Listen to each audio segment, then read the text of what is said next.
Dan oke sob, langsung aja kita bikin kontennya cepet sambil nunggu pertandingan Spanyol versus Uruguay.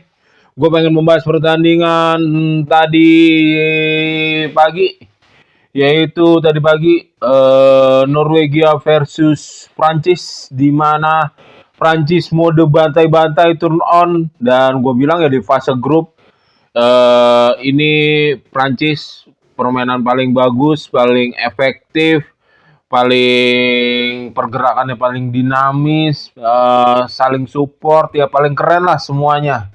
Ya memang Norwegia nggak menurunkan full tim. Haaland diparkir karena tahu Norwegia sudah pasti lolos. Dia fokusnya ke 32 besar. Odegaard juga diparkir dan dua pemain lainnya tuh yang diparkir, yang ditaruh, yang disimpan buat 32 besar. Dan dengan hasil ini Prancis yang juara grup dan Norwegia lolos sebagai runner up. Ini 4 orang pemain ini benar-benar, walaupun yang golin Dembele 3, Mbappe 2 assist, terus Doué 1 gol. Ini benar-benar nih pemain 4 orang ini, Doué, Dembele, Mbappe, satu lagi Olise, nggak ada kurangnya. Pertandingan belum genap 1 menit aja, Mbappe sudah meneror gawang Norwegia dengan sutan terkena mistar kencang loh itu sob. Prancis unggul dari transisi, dan emang golnya Dembele gol pertama transisi, gol kedua juga transisi. Berbeda dengan yang gol yang ketiga membongkar pertahanan Norwegia.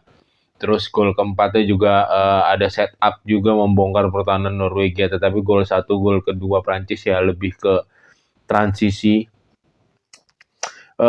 Dan yang Mbappe misar itu dia nerima operan dari Doué apa Dembele gitu. Buset, ngebuka ruangnya bagus banget. Dan di pertandingan kali ini, di match kali ini, gue melihat pergerakan Mbappe 3 kali atau 4 kali, buka ruangnya bagus banget. 3 kali ke kanan kalau nggak salah, 1 kali yang di sebelah kiri, yang akhirnya dia mengakhiri dengan shootingan, capping, tipu lawannya shooting masih bisa digagalkan oleh kipernya Norwegia. Kipernya siapa namanya? Norwegia nih tampil bagus sob. Tampil, gue bilang ya tampil cukup bagus gitu. Terutama pas one on one. 3 kali atau 4 kali one on one bersama pemain-pemain Prancis berhasil digagalkan oleh kiper Norwegia. Yang sekali yang blunder tuh yang di pressing sama Prancis. Sido yang berhadapan sama Doué depan gawang. Terus sama yang pemain tengahnya tuh yang duet sama Tchouaméni. Terus 2 peluang lagi ada. Balik lagi ke golnya Dembele. Ini golnya Dembele yang pertama udah di marking 3 orang, udah ditutup ruang shootnya, berusaha ditutup 3 orang. Ada gocekan, ada kepingan patah pinggang dah dari Dembele. Benar-benar berkelas, benar-benar bagus. Dari 1, 2, 3, gue paling suka gol yang pertama, gol gaya Piccolo. Wah, ya kurang lebihnya kayak gini. Ya. Gol ketiga gini. Gol ketiganya ya, suntikin selebrasinya Dembele. Balik lagi ke golnya Dembele. Buset, udah di marking 3 orang, ruang syutingnya ditutup. Emang bener-bener cuman ada celah, dia ngambil langsung keputusan syuting, berarti kan instingnya ada banget Dembele. Ya kan? Gol pertama tuh. Gol kedua transisi juga. Gol kedua asisnya juga dari Mbappe. Transisi juga dari jauh udah ditekuk tuh pertahanan si Norwegia. Ditempatin lagi lah ke pojok. Yang sutan paling kenceng sih sutan yang pertama emang dari Dembele. Gol pertama. Gol ketiga Dembele.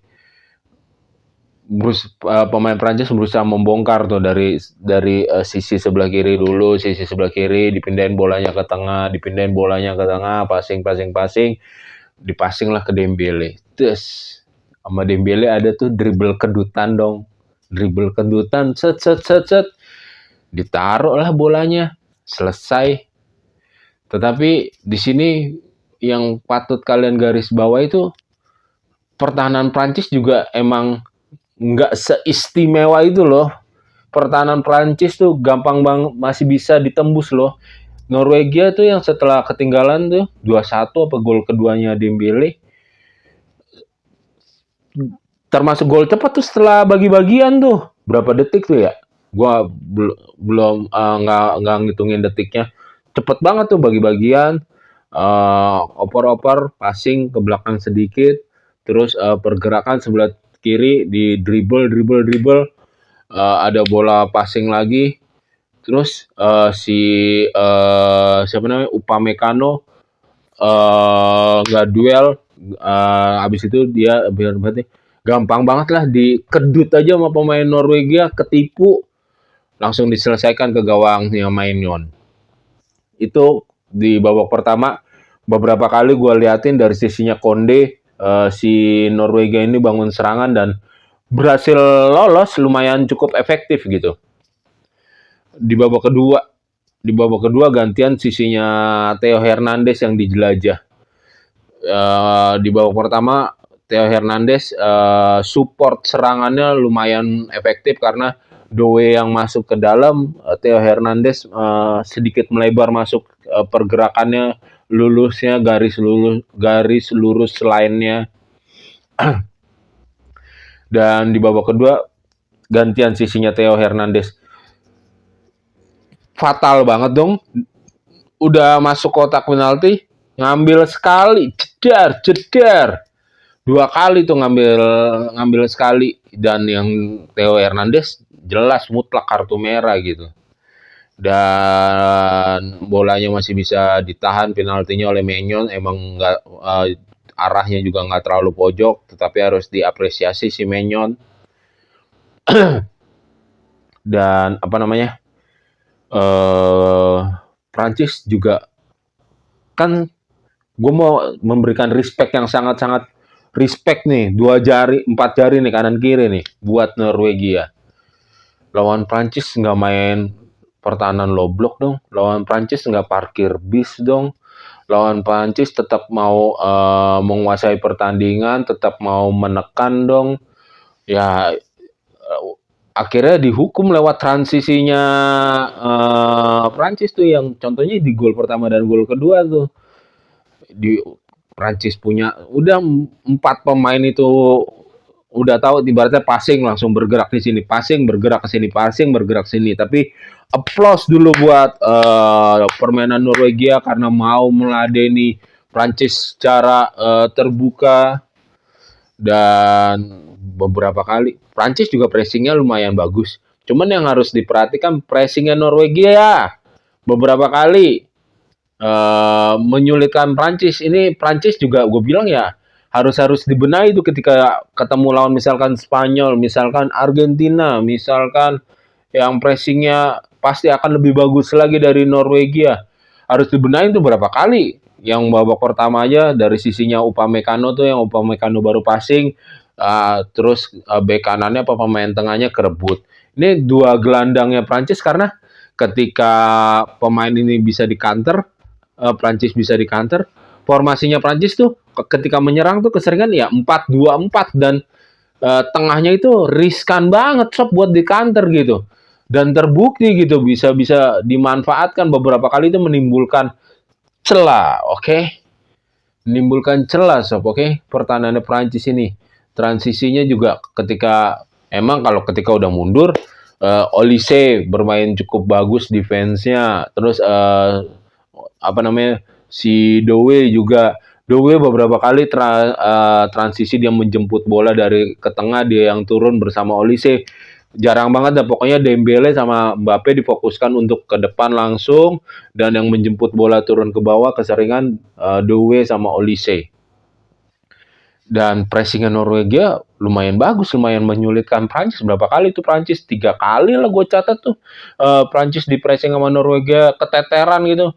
Dan harus hati-hati gitu. Golnya keempatnya Prancis bagus banget tuh.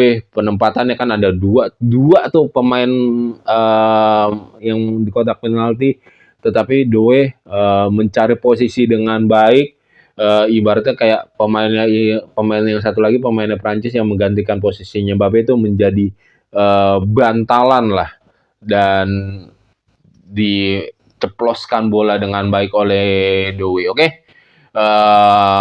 Dua-duanya sebetulnya kalau dibilang Norwegia bermain jelek juga, menurut gue ya enggak. Emang Prancisnya yang luar biasa gitu, luar biasa banget, terutama si 4 pemain depan itu, Olise, Dembele, Mbappe, dan si Doe. Oke sob, sekian untuk konten serunya sepak bola kali ini. Jika kalian menikmati konten serunya sepak bola, jangan lupa subscribe, comment, like, and share. And see you and bye-bye. Sampai ketemu lagi di konten serunya sepak bola selanjutnya. Bye-bye. Jaga kesehatan sob.